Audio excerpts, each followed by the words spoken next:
합니다. 4절 다 일어나서 합시다. 백성들아 와서 함께 모여서 우리 모두 함께 개가 부르세 영원토록 영광 권세 찬송을 우리 임금 주께 돌려보내세 있는 사람들은 준명 같으니 앞에 가신 주를 따라갑시다.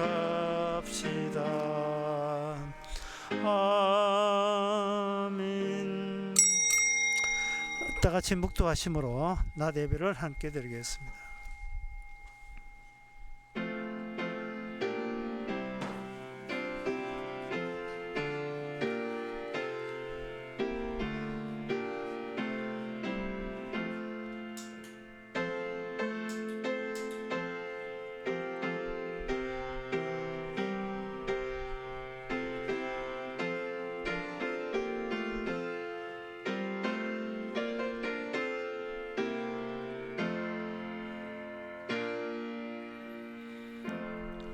전능하사 천지를 만드신 하나님 아버지를 내가 믿사오며 그의 아들 우리 주 예수 그리스도를 믿사오니 이는 성령을 잉태하사 동전 마리아에게 나시고 본디오 빌라도에게 고난을 받아사 십자가에 못 박혀 죽으시고 장사한 지 사흘만 해 죽은 자 가운데서 다일어나시며 하늘에 오르사 전능하신 하나님의 우편한 자 계시다가 죄에서 산자와 죽은 자를 심판하러 오시라. 성령을 믿사오면 거룩한 공예와 성도와 서로 통하는 것과 죄를 사하여 주시는 것과 몸이 사는 것과 영원히 사는 것을 믿사옵나이다. 아멘. 되도록 주의 행사를 크게 칭송하며 주의 능한 일을 선포하리로다. 주의 존귀하고 영광스러운 위엄과 주의 기사를 나는 묵상하리이다. 사람들은 주의 두려운 일의 세력을 말할 것이요 나도 주의 광대하심을 선포하리이다. 하나님 아버지, 하나님에 의해서 시작된 세상, 그 속에서 태어난 저희들, 우리가 말할 수 있는 것은 우리 주님의 광대하심과 하나님의 하시는 기적적인 일밖에 없음을 다시 한번 깨닫는 이 시간 되게 하옵소서. 예수님의 이름으로 기도합나이다. 아멘. 교동문 22번입니다.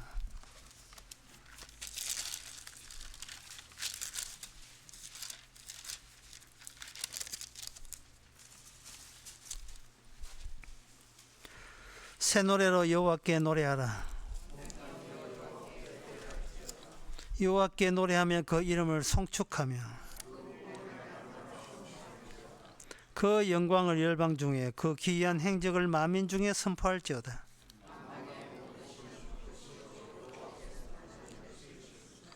존귀와 위엄이 그 앞에 있으며 아름답고 거룩한 것으로 여호와께 경배할지어다. 하늘은 기뻐하고 땅은 즐거워하며 바다와 거기 충만한 것은 외치며 다 같이 합시다. 그리할 때에 살림의 나무들이 여호와 앞에서 즐거이 노래하리라. 아멘. 자리에 앉으셔서 찬송가 353장 합시다.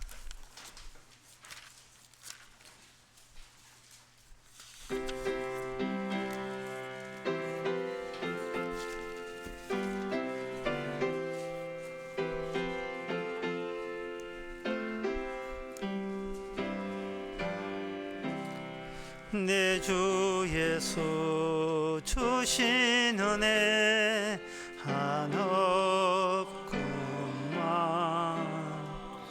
내 주 앞에 이 적은 것 다 드리니 주 예수여 내 정성을 받으소서.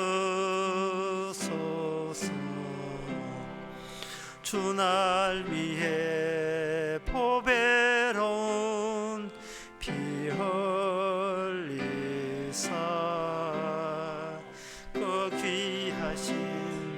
생명까지 다 주시니 내 천한 몸 이 생명을 왜 아끼라. 주 예수께 빚진 것이 한없건만 나 주 위에 갚은 것은 참 적으니 주 예수여 너그럽게 보옵소서. 날 위하여 십자가에 피 흘리사 주 예수의 은혜로서 인치시고 내 모든 것 주의 소유 삼으소서. 주 날 위해 그 귀한 신 몸버리사 이 내 몸을 핏값으로 사셨으니 내 생명도 주 예수께 바칩니다. 이 시간 다 함께 기도하실 때 이신진 집사님 기도하시겠습니다.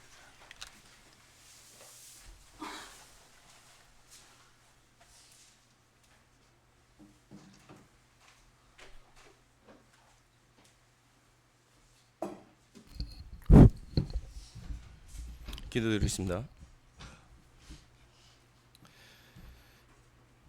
가나안을 향해 가는 고난과 인내의 광야에서의 여정보다 그나마 최소한의 생존이 보장된 애굽을 더욱 그리워하며 또 먹어보지 못한 생명나무 열매보다 이미 먹어본 선악과로 인해서 자신의 수치를 가리기 위해 나의 의로 옷을 입습니다. 두려워하며 잠시 잠깐 즐거워하며 기뻐하기도 슬퍼하기도 하며 나의 흔적으로 인한 감정들로 인해서 십자가의 흔적이 가려져 있습니다. 이 시간 긍휼을 베푸시어 고아처럼 버려두지 마시고 사랑 안에 두려움이 없다 하셨으니 아들의 피로 만든 옷을 입혀주시어 사랑 안에 품어주옵소서. 나를 볼 때 생기는 그 두려움이 비로소 아들을 바라봄으로 인해서 생기는 사랑으로 변화되게 하여 주옵소서. 예수님 이름으로 기도합니다.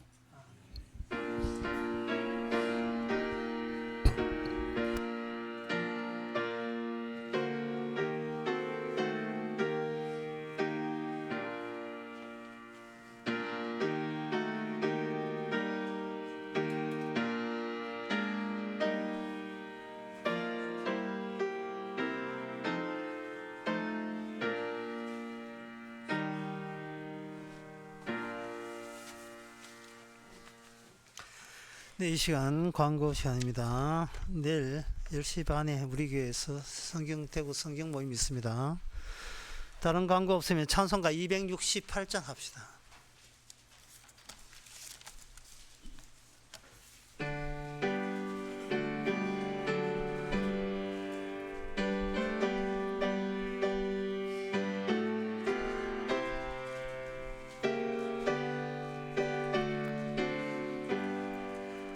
온 세상 위하여 나 복음 전하리. 만 백성 모두 나와서 주 말씀 들으라. 죄 중에 빠져서 헤매는 자들아, 주님의 음성 곧 듣고 너 구원받아라.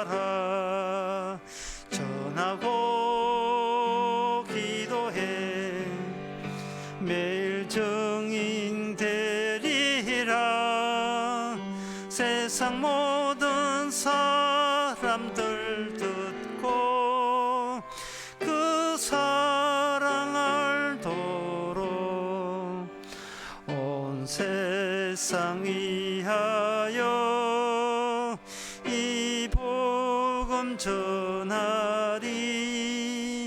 저 죄인 회개하고서 주 예수 믿으라. 이 세상 구하려 주 돌아가신 것 나 청구하지 않으며 그 사랑 모르리. 전하고 기도해 매일 정인 되리라. 세상 모든 사람들 듣고 그 사랑 알도록 온 세상 위하여 주 은혜 임하니. 주 예수 이름 힘입어 복음 전하자. 먼 곳에 나가서 전하지 못해도 나 어느 곳에 있든지 늘 기도 힘쓰며 전하고 기도해 매일 정인 되리라.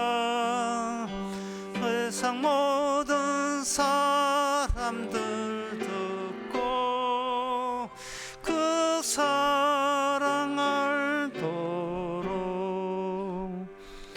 하나님의 말씀은 히브리서 11장 11절에서 12절까지입니다. 20절까지가 아니고 12절까지 보겠습니다.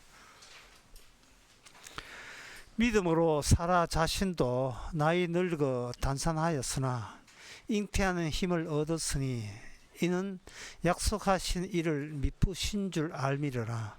이러므로 죽은 자와 방불한 한 사람으로 말미암아 하늘의 허다한 별과 또 해변의 무수한 모래와 같이 많이 생육하였느니라. 아멘.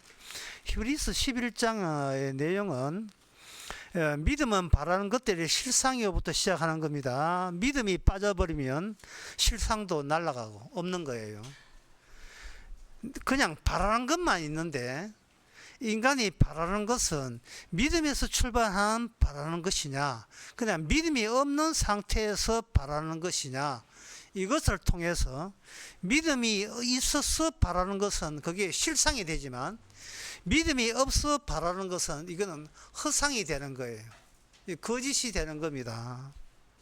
그러면 여기서 중요한 것은 이 믿음이라는 것을 주께서 주입시키게 되는데 그 주입시키는 방법이 노아 때는 방주였습니다. 아브라함 때는 장막이었고 오늘 본문에서 이 믿음이 실상과 관련되어 있는 실상과 연결되는 그 믿음의 증거들로 사라 몸 자체, 여자의 몸 자체를 놓고 이제 이야기하는 거예요. 그러니까 사라의 몸에 일어난 현상에 대해서 이것을 실상과 관련해서 해석하지 못하면 그 사람은 거짓되고 허상한 세계, 없는 세계에 그 없는 세계를 헤매고 있을 뿐더러 본인은 그 믿음자만이 모이는 그 세계에 참여하지 못하죠.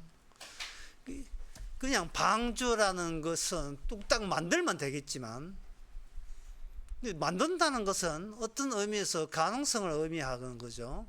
그런데 내가 만드는 것은 가능성이지만 내가 만들지 못하는 것은 나한테 불가능성이에요. 근데 이 하나님께서 사라 자신이 늙어서 단산했다 이 말. 이미 아기를 가질 수 없는 몸으로부터 이제는 시작이 됩니다. 이 오늘 본문의 믿음은 이거는 가능성이 아니고 일체의 불가능성으로 막혀 있죠. 우리 몸은 이 불가능한 이 몸에서 단산하였으나, 그 다음에 잉태하는 힘을 얻었으니, 여기서 아기가 임신이 됩니다. 잉태하는 아기가 생겨요. 근데 이것은 이런 일이 있을 수 없다고 여기는 것은 그 사람은 지금 허상 속에, 거짓 속에, 험한 허구 속에 살고 있는 거예요. 실상과 끊어진 상태에 놓여 있다는 거예요. 이미 그 태가 죽어서 아기를 못 놓는데 여기서 아기가 임신이 되었다. 임신이 되었다는 말은 이것은 실상의 세계가 이 허구의 세계 속에 드디어 출발을 한다, 나타나는 거예요. 그래서 뭔가 아무것도 없는 데서 태어난다는 것은 허구 속에서 진실, 이제 진리가 탄생하는 것을 의미합니다. 하나님께서 개입하지 않으면 진리에 대해서 모른다. 근데 하나님께서 믿음으로 개입하시면, 주입되면 비로소 우리는 진실과 진리와 관련이 있는 접속된 존재가 된다. 이 이야기죠. 그런데 시작이 어디서부터 시작하느냐 하면은, 믿음은 바라는 것들의 실상이요, 보지 못한 것들의 증거라고 해서, 그 출발하는 곳이 하나님이 우리에게 개입했지만, 그 출발되는, 이 땅에 출발되는 지점이 뭐냐?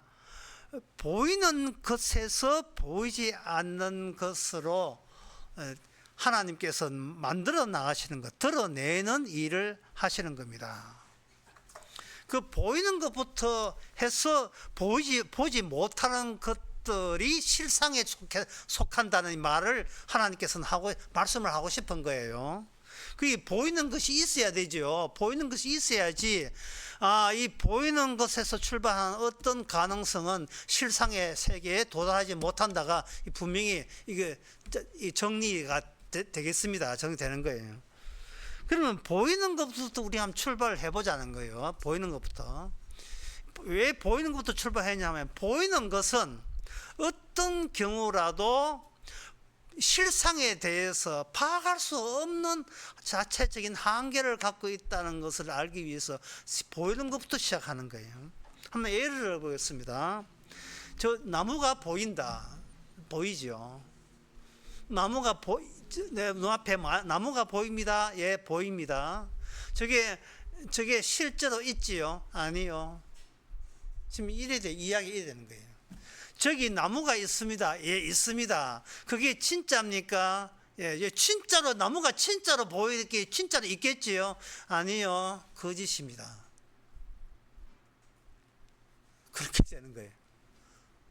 보이는 것에서부터, 보이는 것은 보이지 않는 걸 위해서 보이는 것이 있어야 되는데, 보이는 것이 기껏 애쓰고 탐구하고 노력해봐야 보이는 것에서 이게 마감이 되어버려요. 막혀버린다고요. 이거는 해와 달과 별도 마찬가지입니다. 해가 있다. 예, 해가 있다. 근데 해가 있다는 것에 대해서 옛날 사람들은요, 우리 현대인보다 너무 식은 있다 할까 생각이 깊어서 해가 있는 것을 뭘로 봤느냐 하면 신이 있다로 봤습니다. 해가 있는 것은, 신이 있다는 것은 굉장히 겸손한 마음이에요. 왜냐하면 해가 있으면 옛날 사람이 이렇게 했어요. 해가 거기 왜 있지? 거기 왜 있어? 네가 왜 거기서 나와? 이런 식이죠. 해가 왜 거기 있을까? 지금 현대인들은 거기에 신경 안 씁니다. 자기 일에 바쁜데 무슨 해까지 걱정해요. 밤에는 달이 떠 있는 거예요. 달이 떠 있다. 달 네가 만들었어? 아니. 그럼 당신이 만들었어요? 아니. 그 임금님이 달 만들었어요? 아니. 우리 중에 아무도 안 만들었네. 안 만들었지. 그런데 저 달은 누가 만들어서 저렇게 달아나왔을까? 이걸 옛날 사람들이 생각한 거예요. 옛날에는 철학적으로 그렇게 생각하고 과학도 그렇게 생각한 겁니다. 얼마나 겸손합니까? 얼마나 자기 마음을 낮춰요. 벌써 옛날 사람들은 자기 한계를 알잖아요. 인간이 할 수 있는 것과 할 수 없는 것을 나누고 인간이 할 수 없는 것은 신이 하셨다고 그렇게 믿은 것이 옛날 사람들이. 그래서 오늘날 과학하는 사람들은 참 옛날 사람들 신기해. 그걸 신을 왜 믿냐? 이 바보같이 보이지도 않는 신을 왜 믿어? 자꾸 그렇게 옛날 사람들을 비양냥거리고 비웃었어요. 지금도 조롱하고 있습니다. 그런데 그러면 요즘 사람들은 해가 왜 있는지 압니까? 모르죠. 그들은 몰라도 된다는 거예요. 자기한테 쓸모 있는 것만 진리이기 때문에 그래요. 그걸 이제 실용주의라 하는데, 전두의 실용주의. 내한테 진리라 하는 것은 따지지 말자. 내한테 필요한 것만 진리다. 그 말은 뭐냐면 내가 진리다. 내가 여기 살아있는 게 진리니까 내한테 이익이 되는 이외의 소리는 내 앞으로 하지 말아요. 일체하지 말아요. 내가 진리니까.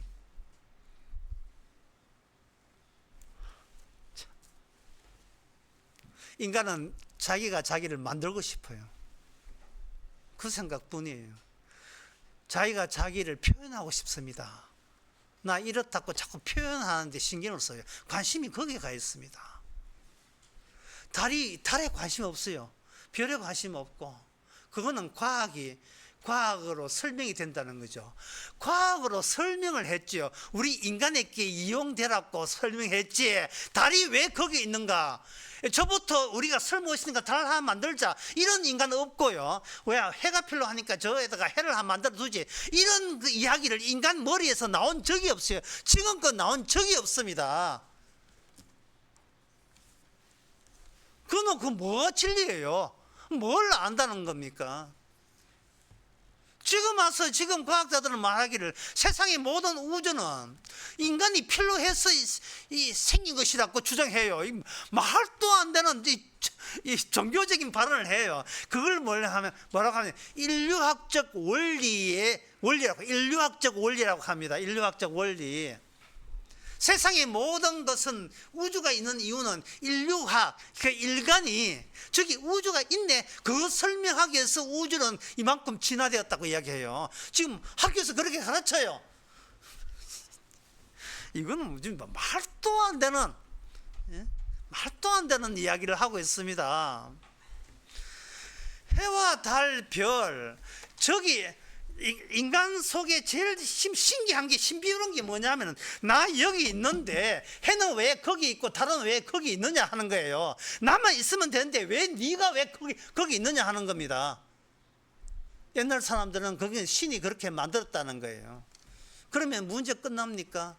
그 다음 나온 문제는 뻔하죠. 신이 달을 만들고 우리한테 요구한 게 뭐냐? 지금 이 문제가 나온 거예요.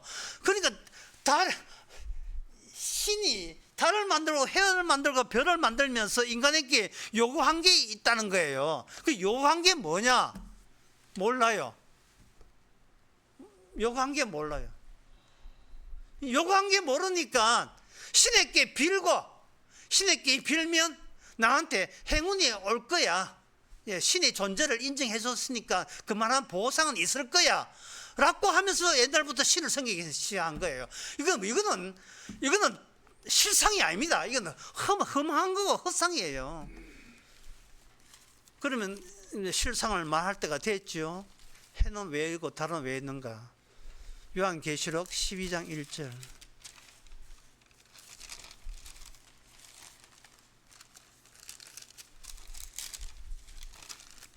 하늘에 큰 이적이 보이니 해를 입은 한 여자가 있는데 그 발 아래 달이 있고 그 머리에는 12별 면류관을 썼더라.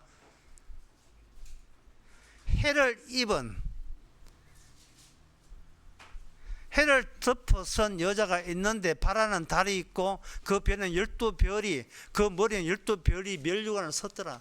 해와 달과 별이 존재하는 이유는 여자를 꾸미기 위해서 그렇습니다. 어느 여자? 어떤 여자? 미스 코리아? 예, 어느 여자? 어느 배우? 송혜교? 어느 여자? 어느 여자가 해와 달과 별과 함께 있어요. 이 땅에는 여자가 없습니다. 왜냐하면 이 세상에 있는 남자는 여자는 모두 남자의 후손이에요. 남자의 후손이기 때문에 여자가 남자의 복속되어 있기 때문에 예속되어 있기 때문에 여자는 없습니다. 그냥 남자의 후손이죠. 남자의 생산물이죠. 족보가 남자 족보에 다 올라가요. 남자가 확장하고 남자의 일부가 여자, 남자, 딸, 아들, 딸로 구분되어 있는 겁니다. 그래서 이 해와 달과 별을 뒤집어 쓴 여자는 없고 해와 달과 별을 뒤집어 쓴 이 여자를 찾아야 돼요. 왜냐하면 남자의 후손이기 때문에. 그런데 예수님께서 하나님께서 이 구약은 하나님의 이름, 신약에는 예수님, 하나님의 이름께서 이 이스라엘 속에 옴으로 말미암아 여자의 후손이 출몰되기 시작했어요. 툭툭 출몰되기 시작했습니다. 남자의 후손에 속하지 않는 여자의 후손에 해당되는 사람이 등장하는데 그게 창세기 4장에 이제 믿음으로 나온 노선에 나온 아벨이에요. 아벨이 남자로 태어난 아벨은 죽고 남자 여자 없이 새롭게 태어난 아벨이 등장하는 겁니다.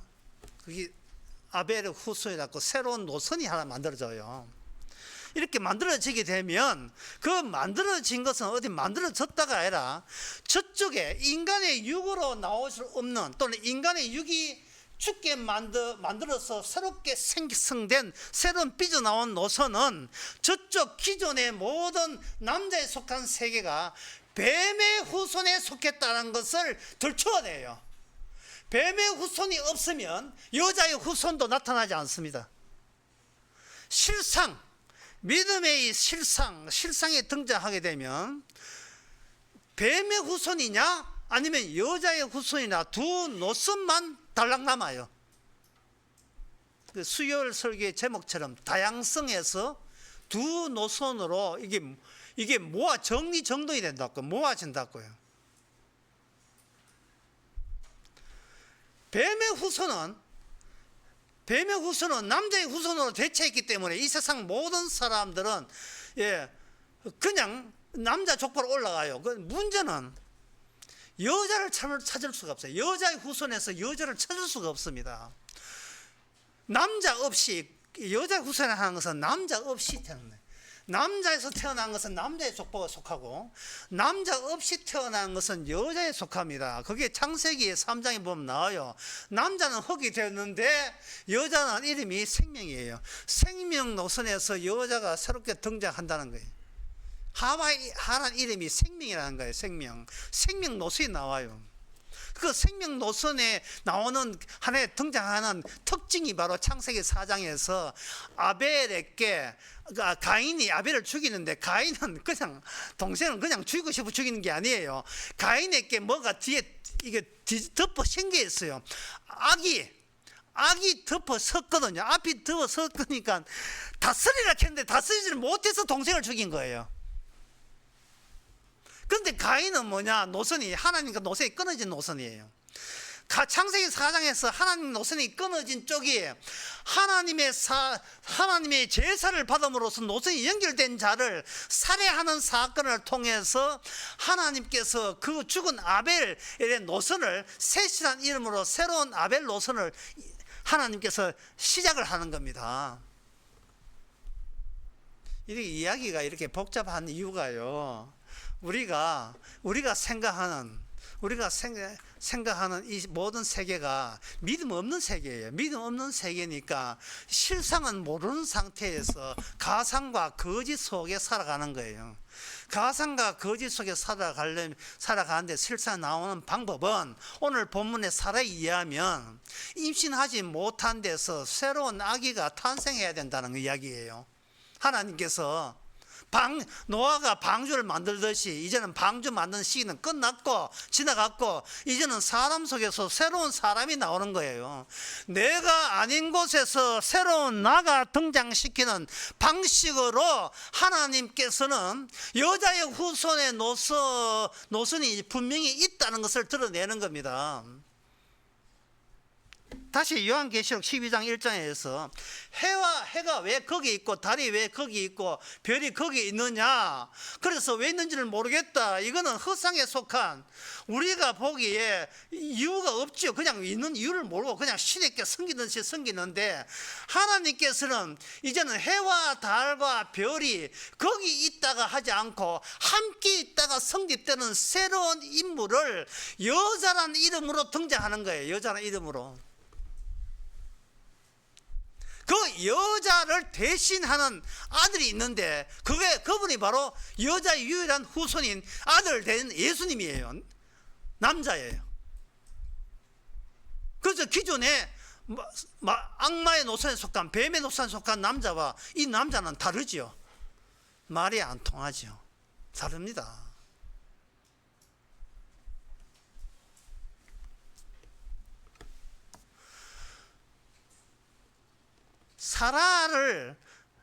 하나님께서 사라를 없는 데서 생기게 만들면서 처음에 사라는 이 결과 문제예요. 결과 문제. 사라는 인간은 없어요. 사례가 있었어요. 기존에 뱀의 후손에 속한 사례를 없애버린다는 것은 그 이름을 제거하였는 그 이름을 제거하죠.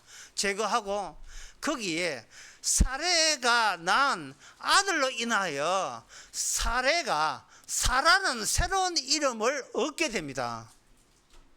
동시에 아버지 아브라함이라는 사람이 있었는데 그건 없어져요. 아브라함이라는 이름을 가진 존재는 없어지고 아브라함으로 새로운 인물이 여기서 등장합니다. 새로운 인물이. 그러면 그 이름을 없앤다는 말은 기존의 것을 하나님께서 없게 만든다, 없앤다는 건 없다는 뜻이거든요. 기존의 것에 대해서 없는 조건을 새롭게 사라 몸에서 태어난 아기로 인하여 발생시킨다는 거예요. 그러면 기존에 없을 때 그냥 없애면 안 되죠. 없을 때는 어떻게 오는가? 기존의 세계가 발각당한 상태에서 내가 없어질 만하네라고 인식된 상태에서 없어져야 돼요. 그게 뭐냐면 하나님이요, 농담하십니까? 라고 아브라함도 언급했고, 그리고 사례도 그렇게 이야기했습니다. 창세기 17장 17절에 열국의 15절부터 보면 17장 15절, 하나님이 또 아브라함에게 이르시되 내 아내 사례는 이름을 사례라 하지 말고 이름을 사라라 하라. 내가 그에게 복을 주어 그로 내 아들을 낳아주게 하여 내가 그에게 복을 주어 그 열국의 어미가 되게 하리라. 민족의 열왕이 그에게 나타나리라. 아브라함이 엎드려 웃으며, 이게 웃는다는 게 나와요. 웃었다니. 그리고 18장 12절에도 보면 이번에는 누가 웃는가? 예, 사라가 울어요. 사라가 속으로 웃고 이러기를 내가 노쇠하였고 내 주인도 늙었으니 내게 어찌 낙이 있으리요. 여호와께서 아브라함에게 이르시되 사라가 왜 웃으며 이러기를 내가 늙었거늘 어떻게 아들을 낳으려 하느냐. 여호와께서 능치 못할 리 있겠느냐. 기한이 이를 때 내가 내게로 돌아오리니 사라에게 아들이 있으리라. 사라가 두려워서 승인치 아니하여 가로되 내가 웃지 아니하였나이다. 가라사대 아니다 너가 웃었다고 이야기해요. 지금 이야기가 초점이에요. 지금 자식을 진짜 늙어 빠진 여자가 아기를 낳는다는 그런데 초점이 있어야 될 초점이, 니 웃었지 안 웃었습니다. 웃었잖아. 지금 웃는 이야기에 초점이 꽂혀 있어요. 참 천사가 할 일도 없이 왜 사람하고 붙들고 시비를 거는데 웃었냐 안 웃었냐 그게 그렇게 대수입니까? 그게 큰 문제예요. 지금 아직도 아브라함과 사라는요 이름이 왜 바뀌어야 되는지를, 내가 과연 죽은 존재인지 산 존재인지를 이 심각성을 알지 못하고 농담으로 생각하는 게, 농담으로. 끝까지 그 사라와 아브라함은 분명히 계시를 줬으면 그 계시를 받을 생각 안 하고 제 몸이 늙는데 그럴 리가 있습니까? 라고 계시가 오니까 비로소 자기의 본색이 드러난 거예요. 나는 따로이 내가 믿는 게 있습니다. 이런 뜻이에요. 내가. 예? 따로이 내가 믿는 게 있는데 그 내가 믿는 것에 비해서 지금 당신이 하는 말은 터무니없는 이야기를 내보고 믿으라고 이야기하니까 내가 웃을 수밖에 없지 않습니까? 지금 그런 이야기를 하고 있다고요. 아브라함이나 사라나.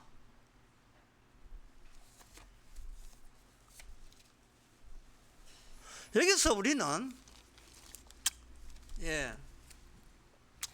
도대체 이 교회 간다는 것을, 다닌다는 것을, 예수 믿는 걸 다시 한번 생각해 볼 필요가 있어요. 통일교요. 통일교 합동 결혼식 합니다. 합동 결혼식 하는데 통일교 교리가 뭐냐 하면 이거예요. 이 세상이 평화에 되려면 전 세계 90개국이 전부 다 몸이 섞여야 된다는 거예요. 그 교리예요. 그래야 평화가 온다는 겁니다. 서로가 서로의 민족을 인질로 잡으면 평화가 안 싸운다 이 말이거든요. 문선명이가 그걸 주장했어요. 했는데 결혼할 때도 이러한 것을 모르고 결혼하면 평화가 안 되니까 결혼을 할 때 그 교주가 찍어준 랜덤으로 찍어준 남자와 여자와 결혼해야 된다. 이거 참 편하죠. 우리 교주가 찍어준 대로, 이 교주가 준 피를 먹은 자들끼리는 이 교주의 피가 흐려야 되니까 내가 찍어준 자로 해야 된다. 처음에는 찍어준 사람이 했는데 요새는 좀 이렇게 개방이 돼가지고 거부권을, 세계 거부권을 요새 허락해요. 한 번 선보고 아니다 싶으면, 너무 아니다 싶으면 거절하고, 두 번 보고 아니다 싶으면 거절하고, 세 번 봐도 거절하면 그러면 안 되겠다, 내가 일방적으로 찍어준 건 무조건 해, 이래 되는 거예요. 요새 세 번 보고 결혼한 사람이 어디 있어요? 요새 이력서도 100통 돼도 될까 말까 하는데 그 중요한 결혼 문제에 대해서는 200번 이상 선볼 거예요. 세 번 반에. 그래서 그들을 하여금 공개적으로 합동 결혼식을 하게 만들어요. 이게 뭐냐면 가시적이에요. 가시적. 보이는 거예요. 보이는 것. 인간은 보이는 것에 대해서 자기의 실질적인 시력이 있으면 그걸 믿어요. 보이는 것에 대해서. 내한테 신이 있다, 뭐가 있다 하는 것을 보이는 형식으로 내한테 제공하라는 거예요. 그게 뭐냐면 천주교예요. 이 살과 이 떡을 먹으면 예수님의 살과 떡을 먹는 겁니다. 이 천주교잖아요. 천주교 그 신부들 복장 보세요. 아들 그 훈장놀이하고 똑같아요. 북한의 김일성의 장군들 보세요. 훈장이 뭐고 옷이 축 처졌어. 옷 원단도 별로 좋지 않은 원단인데 훈장을 너무 달았어. 전부 다 이 가시적입니다. 가시적인 어떤 결과를 얻고 있어요. 가시적인 결과를 위해서 종교마다 뭘 하냐면 시키만 주의소. 다시 말해서 어떤 가능성 있는 일만 시키면 그 가능성을 해냄으로 말미암아 우리가 불가능한 영적인 것의 능력을 얻겠습니다. 이게 바로 종교잖아요. 그게 흑마술이에요. 흑마술. 흑마술이라고 하는 것은 인간이 부적을 만들어서 신비로운 영적 기운을 빼내 가지고 그래서 내 두 가지의 운, 하나는 건강운과 하나는 재물운을 얻고자 하는 것이 흑마술이에요. 그 흑마술하고 종교하고 차이점 없습니다. 똑같습니다. 차이점 없어요. 이거 시킨 대로 믿을 테니까 나에게 건강운과 재물운을 허락해 달라는 거예요. 예. 건강과 재물은 뭐냐 하면은 내가 나를 만들고 싶은데 재료가 소스가 별로 없다는 거예요.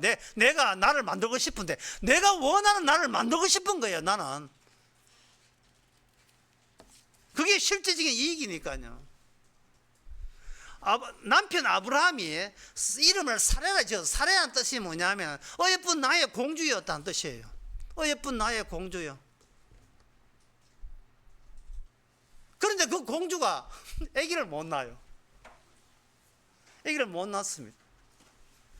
아브라함과 야곱의 두 아내 라헬과 레아가 자식 없다고 불임 여성이에요. 리브가도 불임 여성이고 이삭 부인도 불임 여성이고 아브라함 부인도 불임 여성이고 야곱 부인도 둘 다 불임 아기를 못 낳아요. 불임 여성이에요. 그런데 라헬과 레아가 남편 된 야곱에게 찾아와서 따집니다. 좀 놔둬 하니까 야곱이 하는 말이 하나님이 성태치 않은데 내가 어떻게 놓느냐.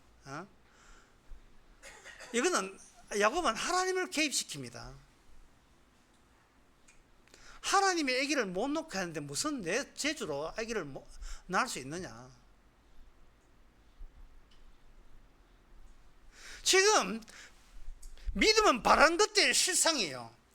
그 보이지 않는 그 실상 세계가 믿음으로 왔을 때, 믿음이라는 걸 왔을 때 그 믿음에 구체하는 인간이 자기 자신을 원하는 내가 되기 위해서 만들어 나가는 가능성이 여기 끼어들 여지가 없어요.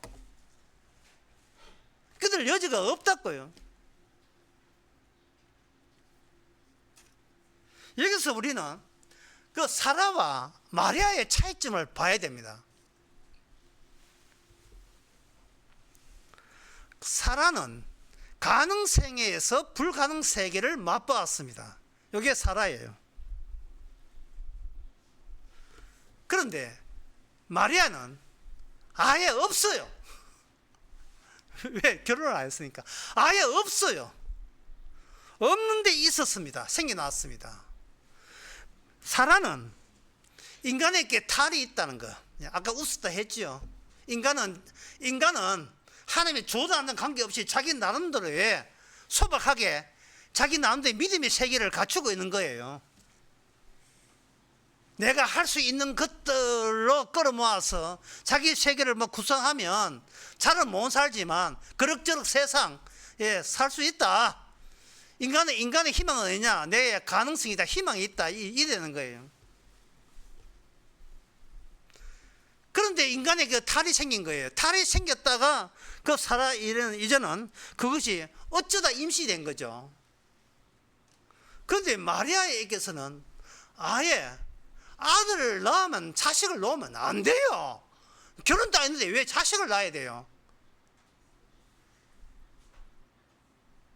아브라함은 하나님이 그런 이야기 하니까 예상은 해보지만 마리아는 예상 자체가 절단돼 없어요. 예상 자체가 없어요. 예상 자체가.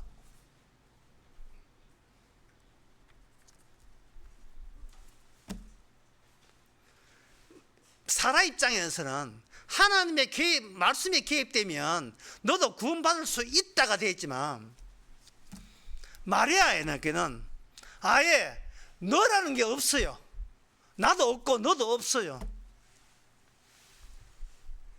그거는 왜 그러냐 하면은, 해와 달과 별은 유일한 있음의 인간, 여자의 후손 예수님과 더불어 함께 오므라들고 함께 집중되어 있기 때문에 그렇습니다. 다른 인간들은 해가 저기 있다, 별이 저리, 달이 있다라고 말할 수 있는 권한도 없어요. 말할 수 있는 권한도 없습니다.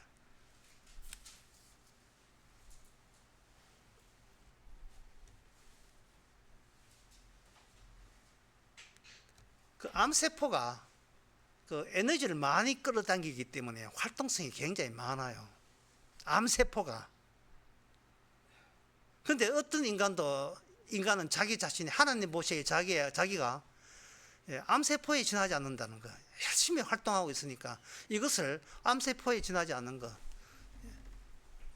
폐기물에 지나지 않는 거, 그것을 받아들이는 인간은 없어요.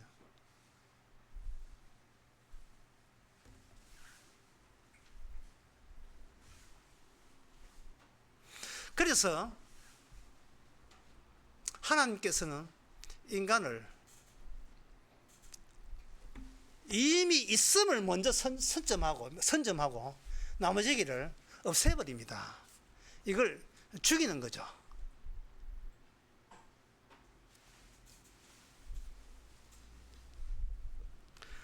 이렇게 해서 실상과 허상의 세계 가운데는 뭐가 놓이는가? 죽음이 놓여 있다. 이렇게 보시면 됩니다. 죽음이 놓여 있습니다. 그러면 나와 나 사이에는 뭐가 있느냐? 새로운 나와 옛날 나 사이에는 뭐가 있느냐? 죽음이 거기에 가로놓여 있습니다. 죽음이 놓이기 때문에 못한다가 아니라 예상도 안 하고 있었어요. 아무런 예상도 못하고 있었습니다. 죽은 자에게는 목적, 목표, 기대 다 무의미합니다. 특히 죽은 자들이 제일 크게 오해하고 있는 것은 바로 천국과 지옥이 있다는 거예요. 여러분, 내가 없는 이상 천국과 지옥도 우리들이 만들어내기 때문에 없습니다. 인간이 천국도 지옥도, 인간이 생각한 천국 지옥도 없어요. 왜냐하면 달이 거기 있는데 거기 있는 이유를 모르기 때문에. 달과 별이 전부 다 예수 그리스도와 함께 있다는 걸 모르는 이상은 우리가 생각한 아이디어 끄집어낸 천국과 지옥도 없어요. 그러면 지옥은 어디 있느냐? 예수 천국이 등장할 때 비로소 지옥이 등장해요. 예수님께서 하나님의 나라는 말을 할 때 비로소 지옥이 비로소 나타나는 겁니다. 인간이 생각하는 그 지옥이라 하는 것은 그 지옥도 아니에요. 그러면 인간들은 하나님의 말씀을 어떻게 하느냐? 그 살아가 잘 농담으로, 웃음거리로 봤어요. 웃음거리로.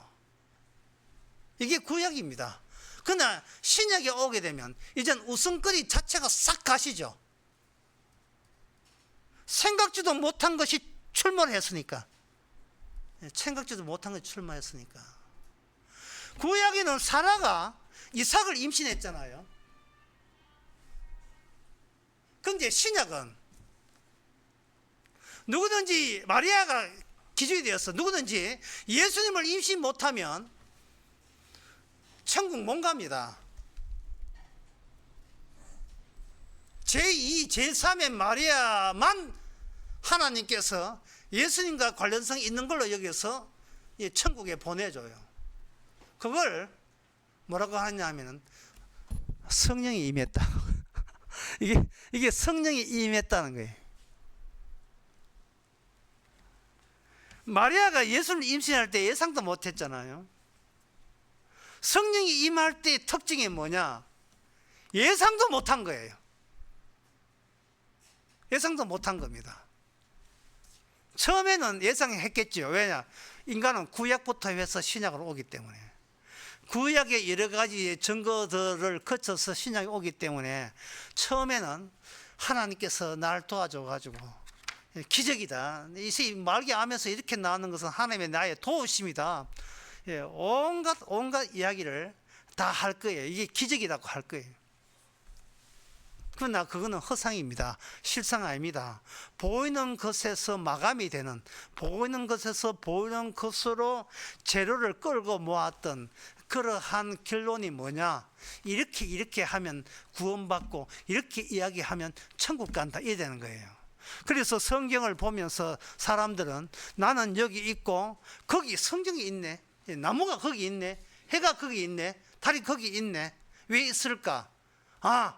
하나님께서 하나님을 잘 섬기라고 해와 달과 별이 있고 이제는 성경이 있구나. 그러면 내가 살아있는 내가 성경을 보면 되겠네 라고 성경 봐서 내린 모든 결론은 다 헛방입니다.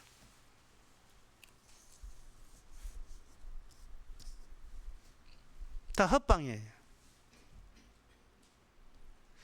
마태복음 19장에 부자 청년이 거짓했어요. 어릴 때부터 십계명을 다 지켰습니다. 그 부자 청년이 영생을 얻고자 한 수 배우려고 예수님이 왔을 때 그가 아무리 탐구하고 연구해도 자기가 예상하지 못한, 기대하지 못한 내용을 주님께서 준비한 게 있다는 것을 몰랐어요. 제가 십계명 가지고 어릴 때부터 지켰습니다. 이거 지켰습니다 할 때 예수님께서 한 방을 때리십니다. 네 가진 것 모든 것을 팔고 나를 따를 수 있느냐. 예수님이 하는 일은 인간의 존재라는 것은 바로 소유의 있음, 소유가 있다는 것에서 나가 발생된다는 걸 알아요. 소유가 있다는 것으로부터 나가 발생돼요. 내 것이 먼저 있고 그 다음에 나가 발생되는 거예요. 그런데 사도 바울은 로마서 3장 10절에서 이런 이야기 했어요.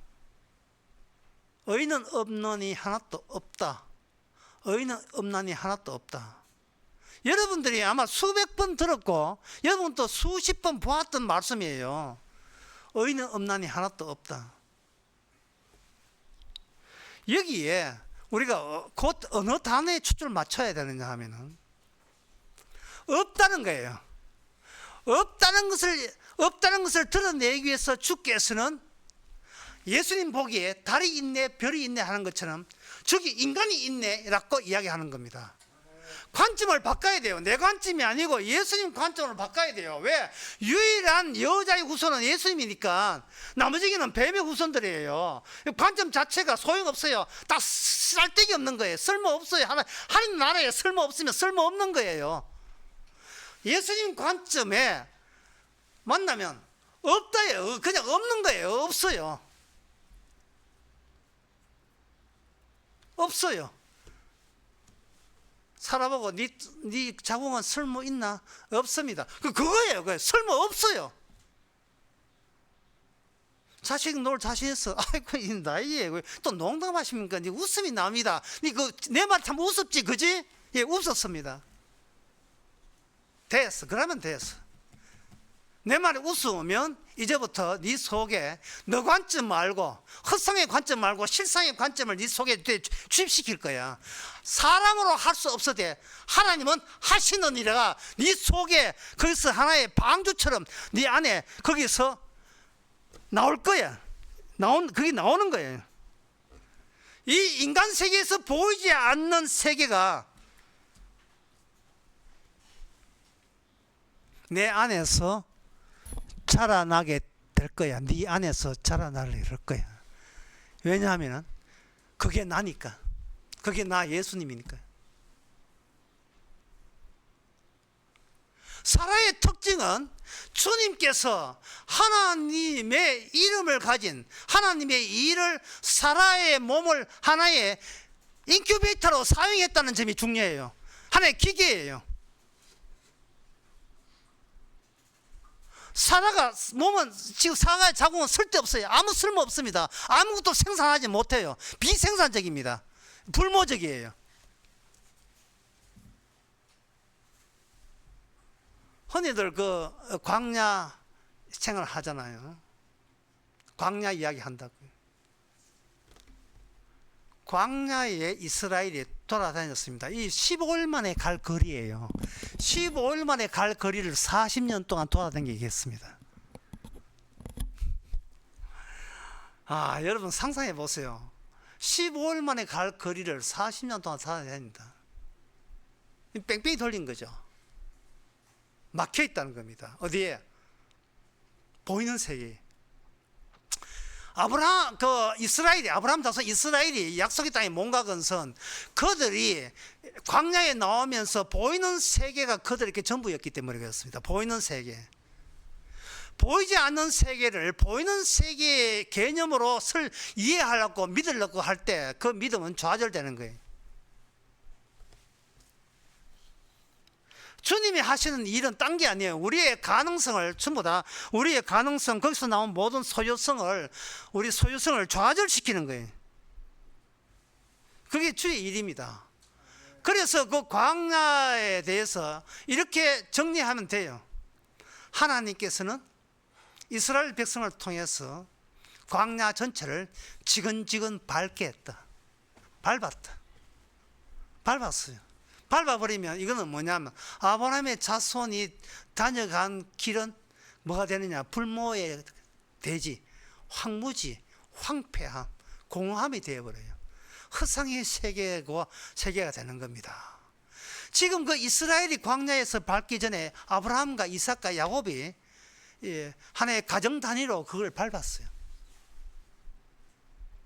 아브라함이 그걸 밟고 갔어요. 아브라함이 밟고 이게 다 머물 곳이 없다는 거.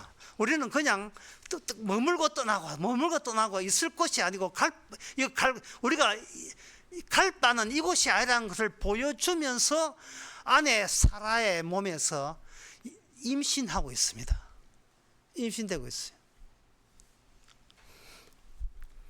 타이밍이 맞잖아요. 타이밍이. 예? 죽은 아내 몸에는 새 아기가 탄생되고 있고 그들이 사는 공간은 묵을 곳이 없음을 증명하는 공간으로 바뀌고 있고 사라의 몸은 임신하지 못한 황폐한 생산하지 못한 새로운 아기를 더 이상 생산하지 못한 그 몸을 가지고 새로운 하나님의 약속이 그 안에서 자라난다면 오늘 본문에 약속되어 있어요. 약속이 자라난다면 그 몸으로 돌아다닌 이 광야 이 약속의 땅 그것은 광야 정도가 아니고 아예 약속의 땅이죠. 나중에 약속의 땅으로 되는 그 가나안 땅을 돌아다닌다는 말은 그 약속의 땅이 황무한 땅이라는 것을 실상을 모르는 믿음이 없는 인간들 세계에서는 기껏 그게 한계라는 거예요. 그게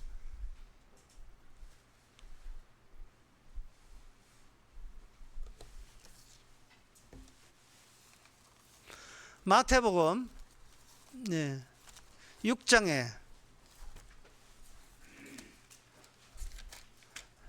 6장에 보면 일관된 한 번도 주께서 변동한 적이 없는 일관된 뜻이 나옵니다. 6장 26절 제가 읽어보겠습니다. 공중의 새를 보라. 심지도 않고 거두지도 않고 창고에 모아들이지도 아니하되 너희 천부께서는 기르시나니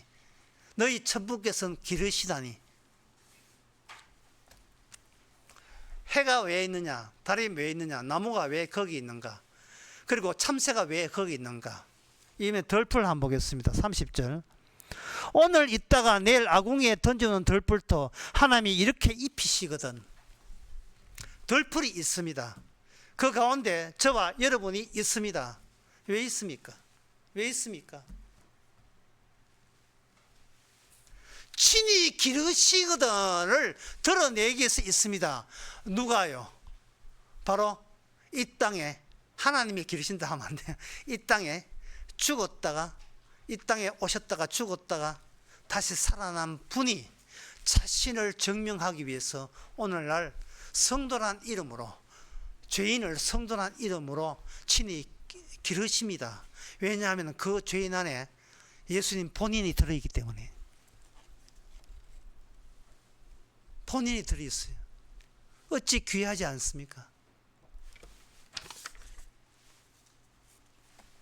내 안에 누가 있다? 이 말을, 여러분, 이 말을 이 세상에 누구 보고 이야기했어요? 해보세요.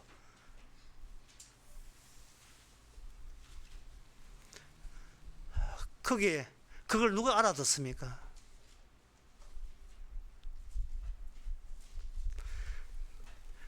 해가, 내 몸 밖에 해가 있지, 이제는 그 해와 달과 별이 내 몸 안에 있다. 이걸 누가 믿습니까? 아무도 이거 믿을 사람이 없을 거예요. 그래요. 어떻게 해서 그 해와 달이, 저 뜨거운 해와 달이 어떻게 네 몸 안에 있는데 어떻게 해서 그런데 한번 설명해봐. 이게 그런 발언이요, 해와 달이 내 안에 있다는 말은 이렇게 해서 해와 달이 내 안에 있다는 걸 설명하는 말이 아니고, 지금 우리가 생각하는 모든 것은 다 거짓이고 헛거야. 왜? 예수님을 죽여서 보냈으니까. 예수님을 떠나보낸 세상에 우리가 살고 있으니까 그걸 강조하는 거예요. 이게 뭐 뜨거운 해하고 같이 살아서 뭐 할 건데.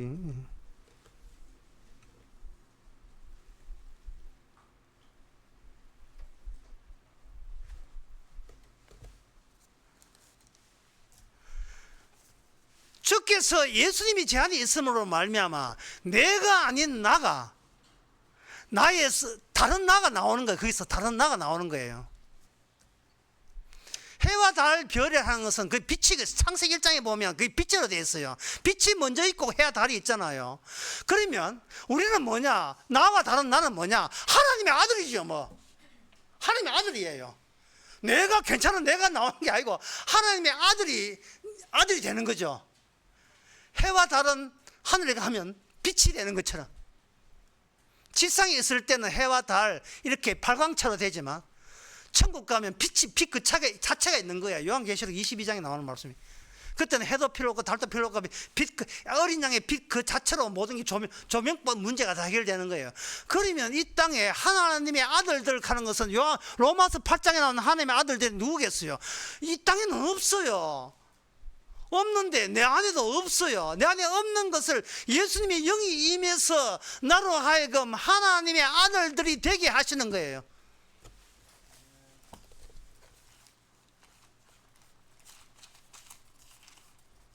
로마서 8장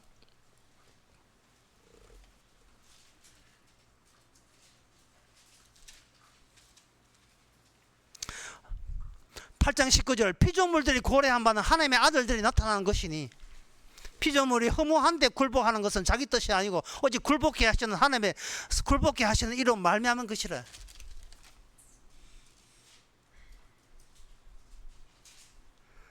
24절에 우리가 소망으로 구원을 얻었으니 보이는 소망은 소망이 아니다. 보이는 것들로 직결해서 뭔가 건강운, 재물운을 하는 것은 그거는 소망이 아닌 거예요. 자기한테 이익도 없는데 교회 왜 다닙니까? 둘 중에 하나예요. 그래도 이익이 있을 거라고 여기고 다니는 사람, 통일교인이죠. 신천지고 통일교인. 시키만 주의소, 맨날 시키만 주의소. 하락하면 다 하겠습니다. 전도하면 전도하고 헌금하면 헌금하겠습니다. 다 하겠습니다. 그냥 저 천당에나 보내주세요. 흑마술을 하는 사람.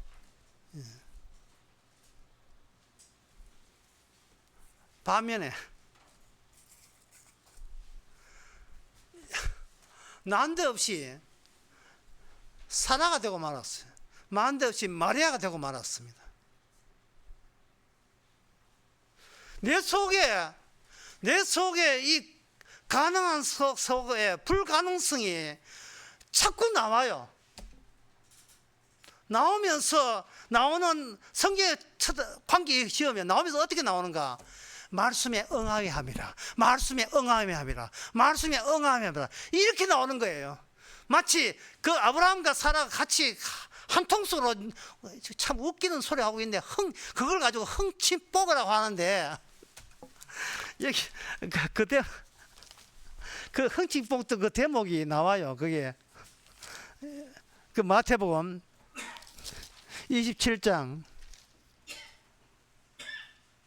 40절에 가로되 성전을 헐고 사흘 만에 짓는 자여, 너가 만일 하나님이 아들이거든 자기를 구원하고 자기 십자가 내려오라.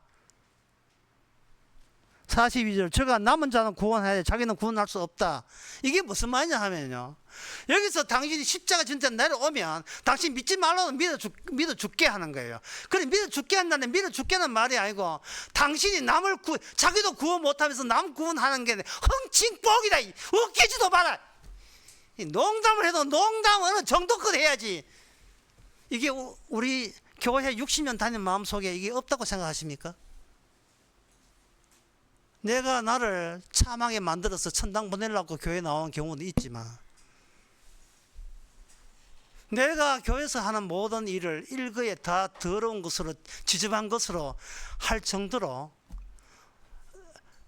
내가 하는 것은 모두 하나님 보시기에는 거절당하는 일들만 하고 있다 라는 생각을 여러분 여태껏 해보셨습니까?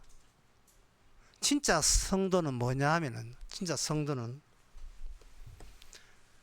주께서, 성령께서 인간의 가능성을 철판을 잘라내요.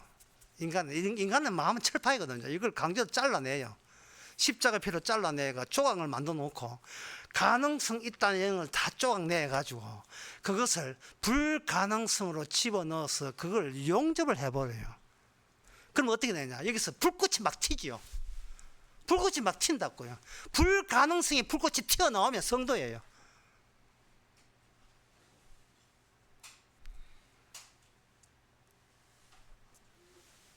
사랑이 만나면 시간이 멈춘다는 말이 있어요. 이 말은 더 이상 우리가 이 세상을 이동할 필요 없이 확정된 공간 안에 이미 쑥 들어갔다는 겁니다. 예수님으로 말미암아 예수님의 시공간이 우리 시공간이 된 거예요.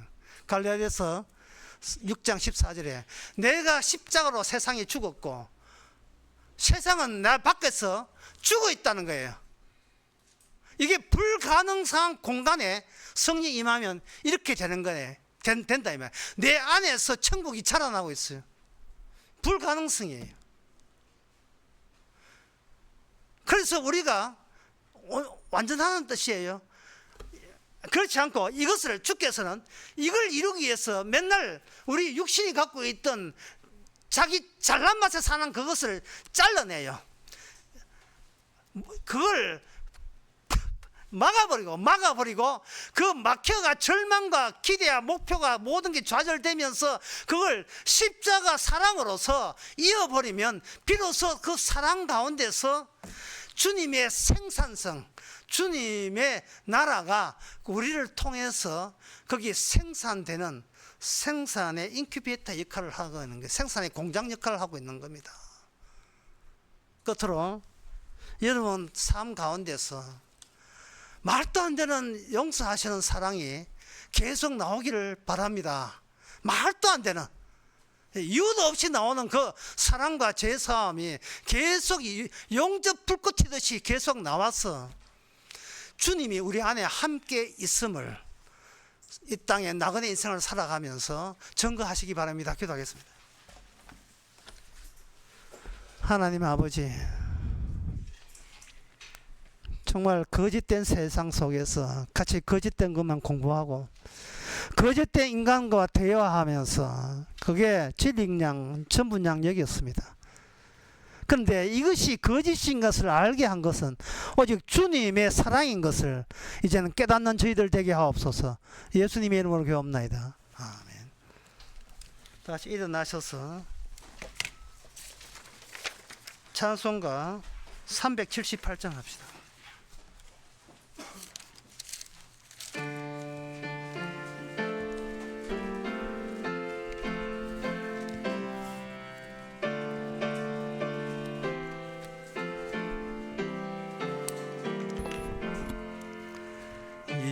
이전에 주님을 내가 몰라 영광의 주님을 비방했다. 지극한 그네 내게 너